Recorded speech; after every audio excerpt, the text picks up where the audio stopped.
TCI is brought to you by Northern Afleet Standing at TaylorMade Stallions, sire of 5 millionaires and 6 Grade 1 winners. Find out more at northernafleet.com.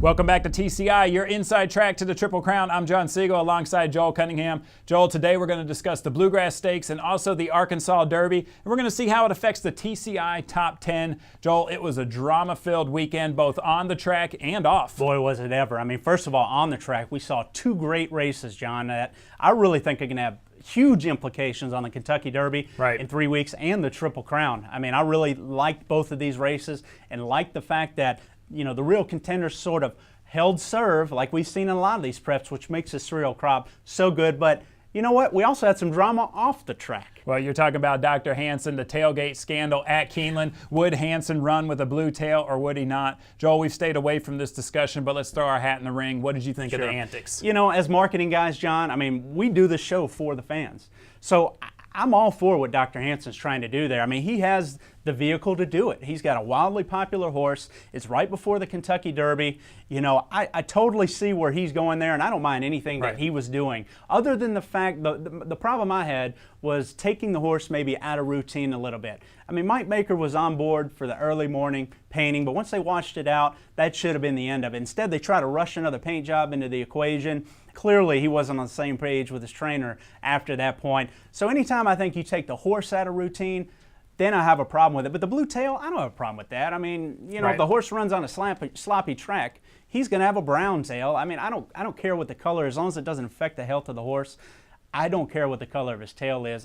And I'm all for the fan support part of it. I don't mind he runs with a blue tail, I don't care either. But what I did care about was the go-go girls in the saddling paddock. You got horses there trying to get their game face on. Trainers are trying to get them ready. And you got girls running around in there, throwing out bracelets and doing all that. Here's my take on it.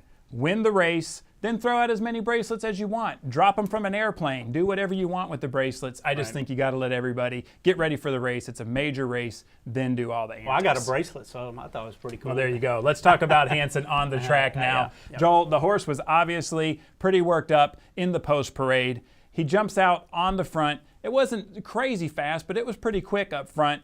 And then he just gets nabbed by Dullahan. Tell me what you think of the performance. You know, I thought it was an honestly run race from a pace perspective. There wasn't as much speed as I thought, to be honest, John. All that speed that drew to the outside, you know, it's funny, when it looks like there's a lot of speed on paper, a lot of times it doesn't materialize.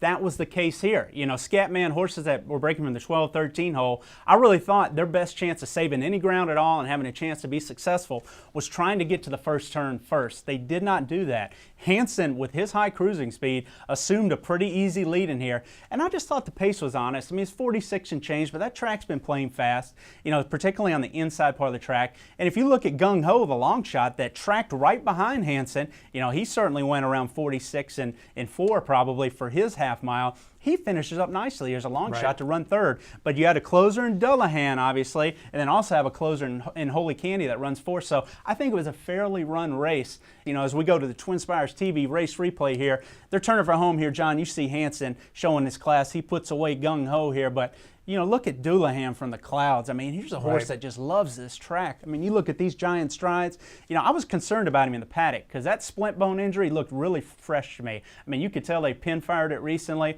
and he had a big knot on the inside of his front right fore. Doesn't affect him at all. Now, the gallop out was a little strange. He got a little rubber-legged. I don't know if he was coughing on the gallop out or whatnot. He comes back fine, according to Dale Romans, who calls this horse a special horse. And now Dullahan, very quietly, is your only two-time Grade 1 winner, probably, that's going to run in the Kentucky Derby. Well, how quietly has he moved up the TCI Top 10? Where do you put him at now? Well, John, I mean, we've always had him a part of this Top 10 since his comeback. I mean, the Palm Beach Stakes really caught the eye, but he's had a ton of setbacks. He showed now with that race is a fair, fast run race, which that Bluegrass Stakes, again, the last few years, we've seen some wild horses win it. This was a race that on paper made a lot of sense, and so I think you have to move him now into that number 6 spot. I think he's a better closer than Alpha, so he's number 6 for me, and they're taking that Patio Prado route. I mean, we've seen Romans have success. The dirt is still a big question mark for Doulahan, but he's in the 6th spot for me. All right, let's move now to the Arkansas Derby. Joel, we mentioned it on Friday. Bodemeister would have to win this race to make it into the Kentucky Derby. He drew the 11 post. For me, it was a little bit of a concern. It wasn't for you. You ended up being right, Joel. He romps in this race. Well, John, this horse is just highly talented, and he's just getting better. And I really thought he was sitting on this performance, because if you've been privy enough to see his workouts, video of him, or hear, you know, what Bob Baffert's had to say about him, I mean, the connections came in mighty confident. This horse is really sitting on a big breakthrough race, and boy, did we ever get it.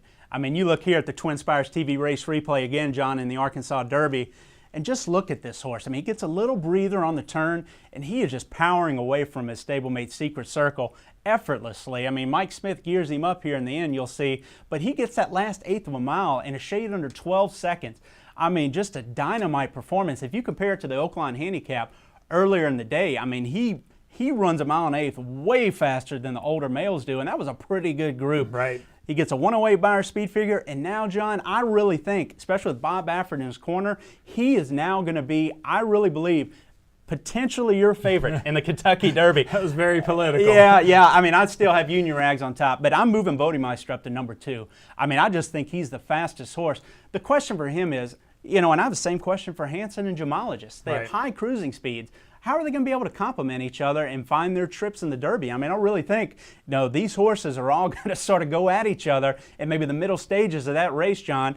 And that's a big key for the Kentucky Derby in 3 weeks. And also, how's Bodemeister going to come back off a lifetime top and just his 5th lifetime start? Is he going to bounce, or are we going to see a replica of that performance? Because if we do, he's probably your winner. Well, I'll tell you one thing that has to give Zayat a lot of confidence going in.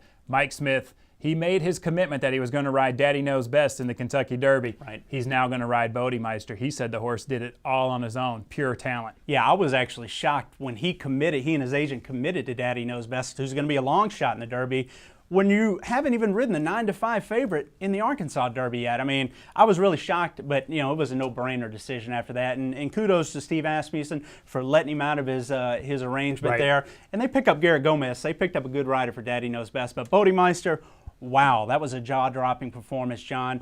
And I tell you what, I really think that now people are going to gravitate to this horse. I really think he could be your favorite in the Kentucky Derby now. Well, on Thursday's show, Joel, we're going to break down all the graded earnings, and we'll talk about a few other horses that ran in here, Secret Circle and also Sabercat, who ran a sneaky 3rd in here. We'll break all that down on Thursday's show. Make sure you guys come back. We'll let you know who we think will make it to the Derby gates.